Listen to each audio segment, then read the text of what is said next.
Breaking news. అమెరికాలో మరోసారి కాల్పులు కలకలం రేపుతున్నాయి. మరోసారి అనే దానికంటే కూడా గంటకొకసారి అంటే బెటర్ ఏమో.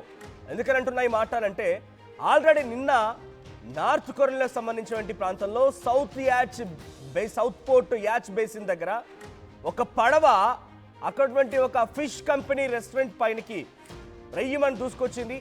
ఆ పడవలో నుంచి ఒక వ్యక్తి కాల్పులు జరిపాడు. దాంట్లో 3 మరణించారు, 7గురికి చాలా తీవ్రంగా గాయాలన్న మాట మనం విన్నాం.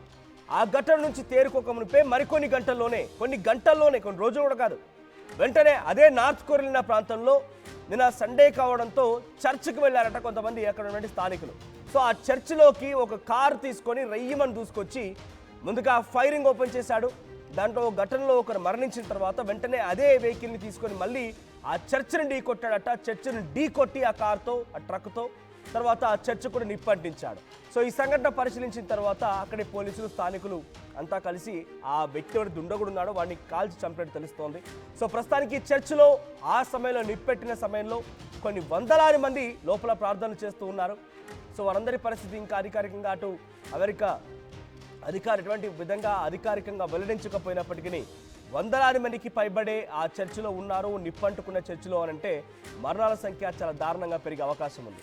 అయితే డొనాల్డ్ ట్రంప్ ఎన్నికైన నాటి నుంచి ఈ రోజు వరకు ఎంతమంది ఈ గన్ కల్చర్ పెరిగిపోవడం వల్ల మరణించారని చెప్పేటువంటి లెక్కను తీస్తే సుమారుగా 318 మంది ఇప్పటివరకు డొనాల్డ్ ట్రంప్ ఎన్నిక కాబడ్డ రోజు నుంచి ఈ రోజు వరకు కూడా కేవలం గన్ కల్చర్ పెరగడం మూలంగానే గన్తో పేల్చి కాల్చి చంపి చనిపోయిన వారి సంఖ్య 318.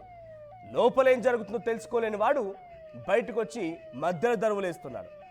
లోపల ఆయన దేశంలో ఏం జరుగుతుందో పసిగట్టి దాన్ని ఎలా కంట్రోల్ చేయాలో తెలియక తలలో పట్టుకొని ఇప్పుడు అక్కడ ఇంకా ఇది కంటిన్యూ అవుతుండగా ప్రపంచంలో జరిగినటువంటి దేశంలో యుద్ధాల గురించి, ప్రపంచ దేశాల ఇంటర్నల్ రాజకీయాల గురించి, ఆ దేశాల్లో జరిగినటువంటి ఇంకేదైనా అంశాల గురించి మాట్లాడుతూ ప్రపంచ శాంతి దూత అన్నట్టుగా వ్యవహరిస్తున్నారు డొనాల్డ్ ట్రంప్.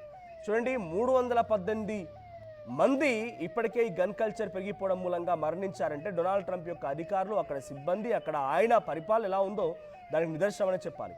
చార్లీ కిర్క్ అక్కడి దాకా ఎందుకు, డొనాల్డ్ ట్రంప్కి అత్యంత సన్నిహితుడు, ఆయన కుడిభుజం లాంటి ఒక వ్యక్తి చార్లీ కిర్క్ కూడా ఒక యూనివర్సిటీలో ఒక సమావేశం నిర్వహించబోతున్నాడు. ఆ యూనివర్సిటీ సమావేశం దేనికోసం? గన్ కల్చర్కి పెరిగిపోయి గన్ కల్చర్ ద్వారా ఎంతమంది ఎలా ఇబ్బంది పడుతున్నారు, బాధితులు ఎంతమంది అవుతున్నారు, బాధ్యులు ఎంతమంది అవుతున్నారు రకంగా ఒక సమావేశం నిర్వహిస్తే ఆ సమావేశంలో ఆయన చనిపోయింది కూడా గన్ కల్చర్ మూలంగానే, ఆయన చనిపోయింది కూడా గన్ కల్చర్ పెరగడం మూలంగానే.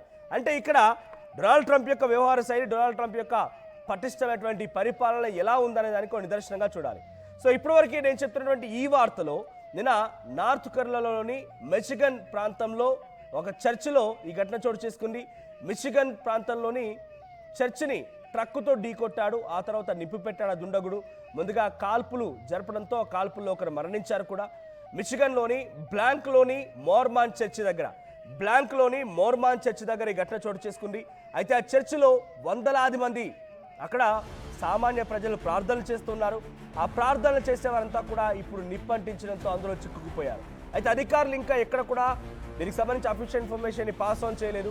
ఎక్కడ, ఎలా, ఏం జరిగింది, ఎవరెవరు ఉన్నారు, ఎంతమంది మరణించారు ఏంటనేది ఇంకా అఫీషియల్ ఇన్ఫర్మేషన్ రాలేదు.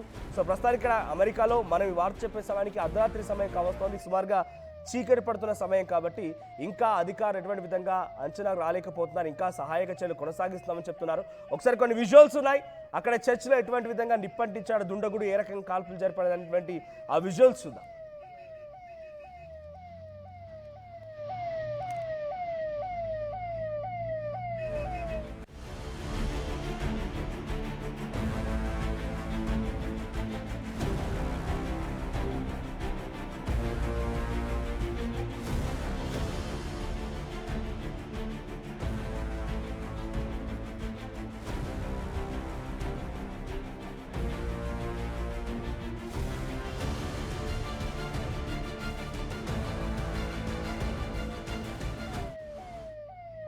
Right, look at this visuals. ఈ విజువల్స్ మీరు గమనించండి.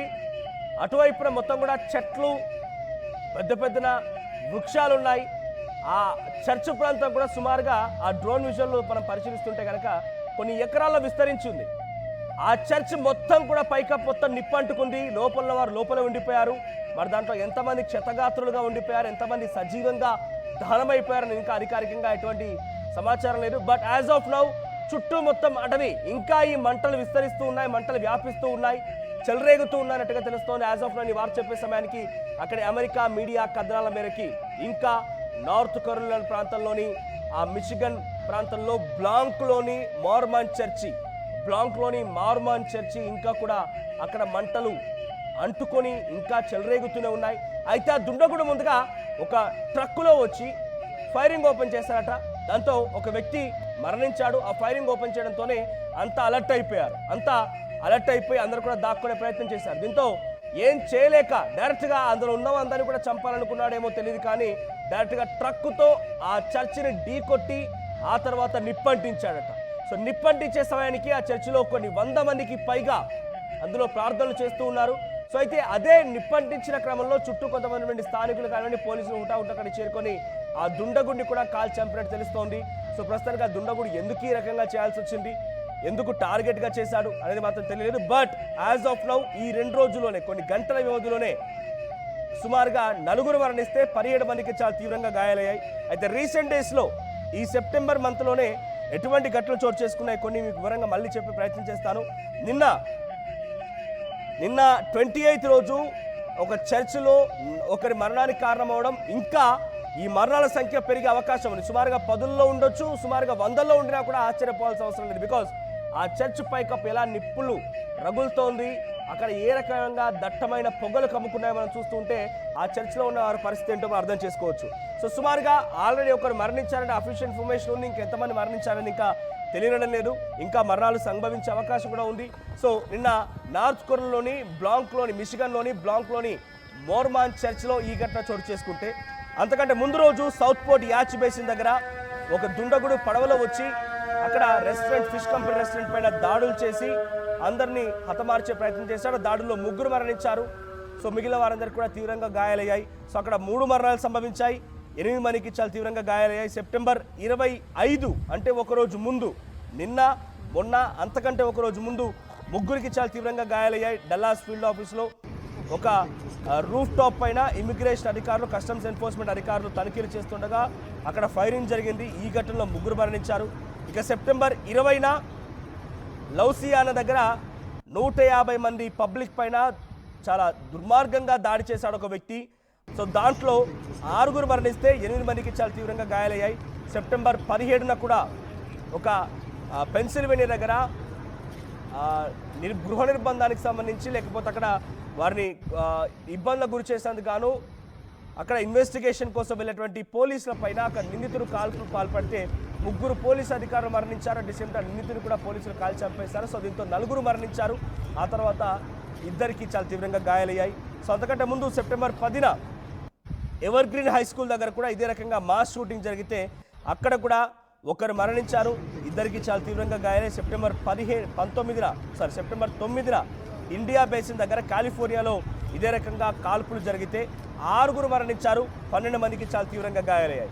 సో ఈ స్థాయిలో వరుసగా గన్ కల్చర్ పెరిగిపోవడంతో అమెరికాలో పబ్లిక్ అంతా కూడా సతమతం అవుతున్నారు, కొంత ఆందోళనకు గురవుతున్నారు. గన్ కల్చర్ మూలంగా డొనాల్డ్ ట్రంప్ అధికారంలోకి వచ్చి నుంచి ఈ రోజు వరకు కూడా కేవలం ఈ కొన్ని నెలల్లోనే 318 మంది ఈ కాల్పుల్లో మరణించినట్టు తెలుస్తోంది.